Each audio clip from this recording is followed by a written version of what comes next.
రాష్ట్ర ప్రజలందరికీ ప్రొద్దుటూరును వేదికగా చేసుకొని వైఎస్ఆర్ కాంగ్రెస్ పార్టీ హృదయపూర్వకంగా నమస్కరిస్తూ, మళ్ళీ నిన్నటి దినం జగన్మోహన్ రెడ్డి గారి సోదరి షర్మిలమ్మ గారు పాత్రికేయుల సమావేశాన్ని నిర్వహించి చాలా విషయాలు మాట్లాడినారు.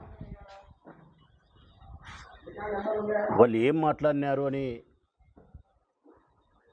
చెప్పేదానికంటే ముందుగా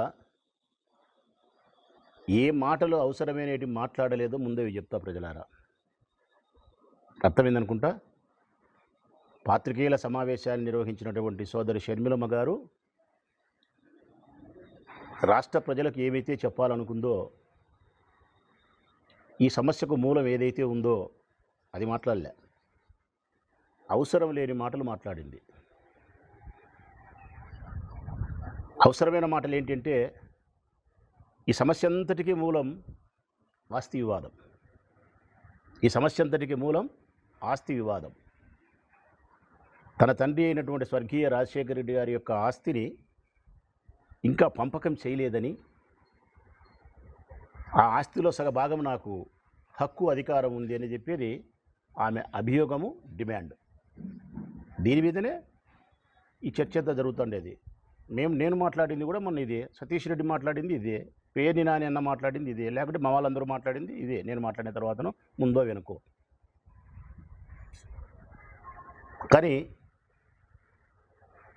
నిన్నటి దినం ఆమె మాట్లాడాల్సి వస్తే ఏం మాట్లాడాలా? ఇదిగో మీరు చెప్తా ఉండేది తప్పు, నా తండ్రి ఆస్తి ఇంకా పంపకం జరగలేదు, నాకు దాని మీద అధికారం, హక్కు ఉందని చెప్పి తనకు ఉండబడినటువంటి సాక్ష్యాలతోనో ఆధారాలతోనో తన వాదన వినిపించవచ్చు.